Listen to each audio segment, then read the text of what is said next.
میں چاہتا ہوں کہ آپ جب بھی بات کریں تو لوگوں کو صفائی کی طرف لگائیں. ہم مغرب میں جاتے ہیں، وہاں صاف ستھری جگہ ہوتی ہے، وہاں جائیں آپ.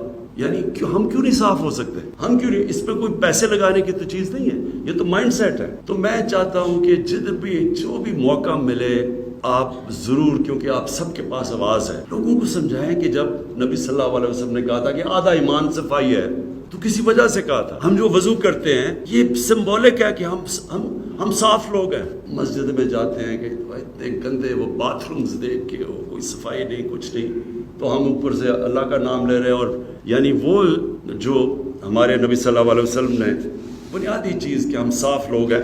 میں وہی پھر آپ کو بتاؤں، میں نے کتاب پڑھا تھا کروسیڈرز کی. یہ جب پہلی دفعہ یورپ سے لوگ آئے اور جو مسلمانوں سے ٹاکرا ہوا ان کا، جب انہوں نے جروسلم کے اوپر واردات کی، تو وہ جو مسلمان کے اکاؤنٹ پڑھے وہ کہتے تھے کہ یہ نہاتے نہیں ہیں، ان سے بو آتی ہے، یہ ایسے. اور وہ کہتے تھے یہ بڑے صاف لوگ ہیں. حمام پہلی دفعہ انہوں نے زندگی میں دیکھے تھے جب وہ پہلی دفعہ آئے، تو یورپ میں تو تھا ہی نہیں ایسا. تو اب وہ الٹا ہو گیا، وہاں صفائی ہے اور ہمارا حالات برے ہیں. تو میں یہ دوسری چیز آپ سب سے چاہتا ہوں کہ معاشرے کے لیے، یوتھ کے لیے ضرور بات کریں صفائی کی. اور پھر سب سے امپورٹنٹ چیز دیکھیں، نبی صلی اللہ علیہ وسلم نے کسی نے ان سے ایک دفعہ پوچھا، ایک قریش کا آدمی، اس نے کہا جی میں اب 60 سال کا ہوں، میں عادتیں نہیں بدل سکتا، میرا سارا قبیلہ مسلمان ہو رہا ہے تو مجھے بھی ہونا پڑ رہا ہے، تو اب میں عادتیں نہیں بڑھ سکتا، مجھے ایک چیز بتاؤ مسلمان ہونے کی کہ میں عادتیں بھی رکھوں اور مسلمان بھی ہو جاؤں. انہوں نے کہا سچ بولا کرو. دیکھیں میں آپ سب سے کہتا ہوں کہ اس کے اوپر پلیز زور دیں، سچائی پہ، یوتھ پہ، بچوں پہ، سب پہ جدھر بات کریں.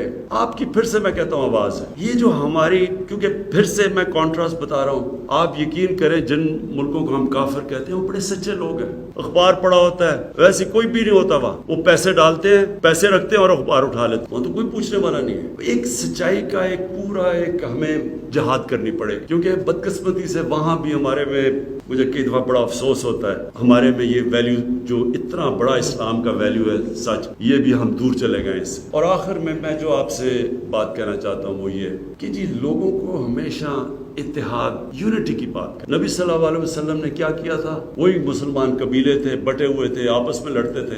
ان کی سب سے بڑی اچیومنٹ کیا تھی؟ انہوں نے ان سب قبیلوں کو اکٹھا کر دیا اور ایک قوم بنا دیا. ہمارے اندر یہ جو ڈویژنز ہیں، آپس میں ہم اختلاف ہوتا ہے تو وہ بندوقیں اٹھا لیتے ہیں، کوئی کچھ کرتا ہے، کوئی دوسرے کو کافر کہہ دیتا ہے. ویسے بھی معاشرے کے اندر یہ جو ہم آپس میں تقسیم کیے ہوئے ہوتے ہیں، یہ بہت بڑی رکاوٹ ہے ہمیں ایک عظیم قوم بننے میں. اور یہ ہے بھی نبی صلی اللہ علیہ وسلم کی سنت کہ لوگوں کو یونائٹ کرنا.